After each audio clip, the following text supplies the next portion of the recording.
بسم اللہ الرحمن الرحیم۔ السلام علیکم اسٹوڈنٹس، ہم پچھلے 2 لیکچر سے پڑھ رہے ہیں کہ کس طرح سر سید احمد خان نے مسلمانوں کو سیاست سے دور رکھا، ان کو تعلیم پر توجہ دینے کے لیے راغب کیا اور خود مسلمانوں کے سیاسی حقوق کی حفاظت کی۔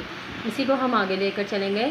سر سید مسلمانوں اور انگریزوں کے درمیان دوری کو کم کرنا چاہتے تھے۔ پیچھے ہم نے پڑھا ہے کہ کس طرح 1857 کی جنگ آزادی کے بعد انگریز مسلمانوں سے بدظن ہو چکے تھے، تو سر سید احمد خان نے اس دوری کو، یعنی ان کے مسائل کو، ان کے درمیان جو رنجشیں تھیں، نفرتیں تھیں، ان کو ختم کیا۔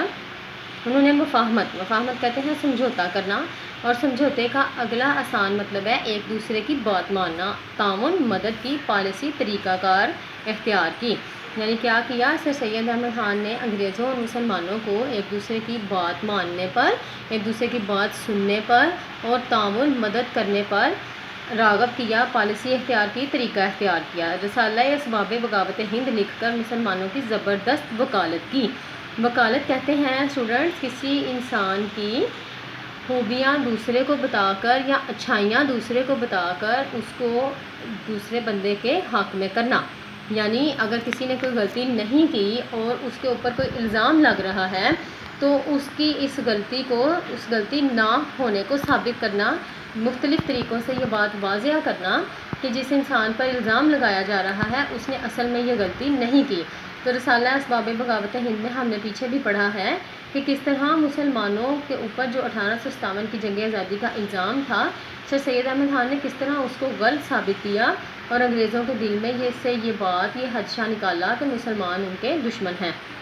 1885 میں ایک انگریز A.O. ہیوم نے برصغیر کی سیاسی جماعت انڈین نیشنل کانگریس قائم کی، جس میں ہندوؤں نے بھرپور شمولیت اختیار کی۔ A.O. ہیوم انگریز کا نام ہے جس نے کہ برصغیر میں سیاسی جماعت کی، یعنی ایسی جماعت، ایسے کچھ لوگوں کا اکٹھے ہو کر کام کرنا جس کا مقصد سیاسی معاملات کو چلانا ہو، اس کو کہتے ہیں سیاسی جماعت۔ تو سیاسی جماعت کا نام تھا انڈین نیشنل کانگریس۔ نام سے تو اسٹوڈنٹس یہ انڈیا کی جماعت، سیاسی جماعت ہے، لیکن اس کا بانی، اس کو بنانے والا جو تھا وہ ایک انگریز تھا، A.O. ہیوم، جس نے یہ جماعت A.O. ہیوم نے شروع کی۔ اس میں ہندوؤں نے بھرپور، بہت زیادہ ہندو بہت زیادہ شامل ہونے لگے۔ سر سید کو بھی اس کی رکنیت کی دعوت دی گئی، لیکن انہوں نے صاف انکار کر دیا۔ سر سید کو بھی اس میں شامل ہونے کی رکن ہونا، سر سید کو بھی اس میں شامل ہونے کی دعوت دی گئی، لیکن انہوں نے انکار کر دیا۔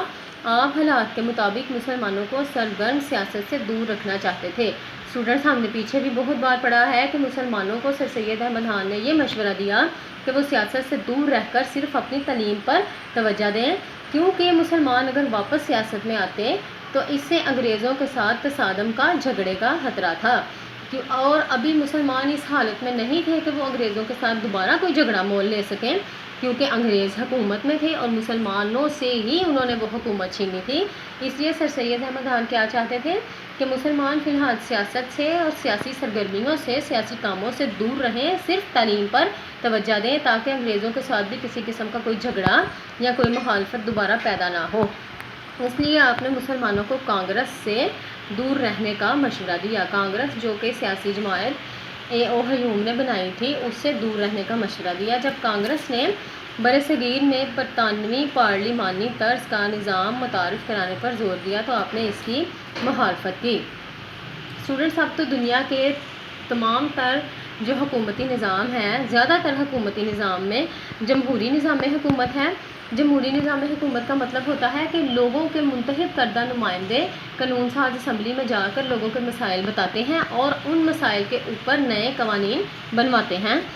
تو اب زیادہ تر جمہوری نظام میں پارلیمانی طرز کا ہی نظام پایا جاتا ہے، لیکن اس وقت چونکہ بادشاہت ابھی برصغیر میں نئی ختم ہوئی تھی تو پارلیمانی طرز کا کوئی نظام وہاں پر نہیں تھا، جبکہ برطانیہ میں پارلیمانی طرز حکومت شروع ہو چکا تھا۔ پارلیمانی طرز حکومت میں اسٹوڈنٹس کیا ہوتا ہے کہ چند نمائندوں کو ووٹنگ کے ذریعے عوام آگے لے کر آتی ہے، پتہ چلتا ہے کہ یہ عوام کے پسندیدہ نمائندے ہیں، ان پر عوام بھروسہ کرتے ہیں اور ان سے اپنا کام کروانے کو بہتر سمجھتے ہیں۔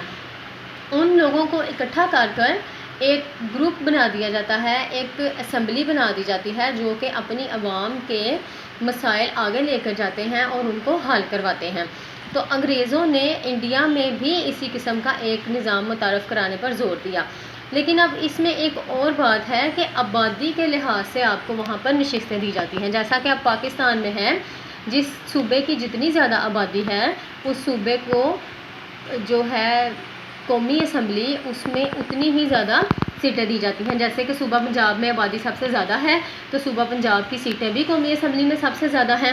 صوبہ بلوچستان کی آبادی سب سے کم ہے تو صوبہ بلوچستان کی سیٹیں بھی سب سے کم ہیں، لیکن اس وقت وہاں پر ایسا کرانا ممکن نہیں تھا، کیونکہ اب تو پاکستان میں اسٹوڈنٹس 90% جو پاپولیشن ہے، آبادی ہے، وہ مسلمانوں کی ہے، اس لیے یہاں پر تصادم کا، خطرے کا، جھگڑے کا کوئی خطرہ نہیں۔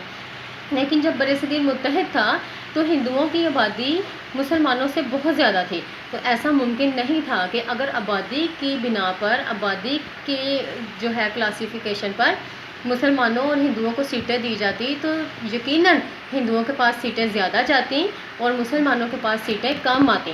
تو اس لیے سر سید احمد خان نے اس کی مخالفت کی، اس کے خلاف ہو گئے۔ آپ نے ہندو عزائم ارادے بھانپ لیا، اندازہ لگا لیا، آپ نے ہندوؤں کے ارادے کا اندازہ لگا لیا۔ یعنی ہندو کیا چاہتے تھے؟ ہندو چاہتے تھے کہ ہماری چونکہ آبادی زیادہ ہے اس لیے ہمیں نشستیں بھی زیادہ ملیں گی، اور مسلمان جیسے 1857 کی جنگ آزادی کے بعد برے حال میں آ گئے تھے، انگریزوں کے نیچے دب گئے تھے، پارلیمانی طرز حکومت اگر انڈیا میں متحدہ برصغیر میں آ جاتا ہے تو حکومت ہندوؤں کی ہو جائے گی اور مسلمان پھر سے پسماندہ ہو جائیں گے۔ آپ نے کہا کہ برصغیر ایک ملک نہیں ہے اور نہ یہاں ایک قوم بستی ہے، رہتی ہے۔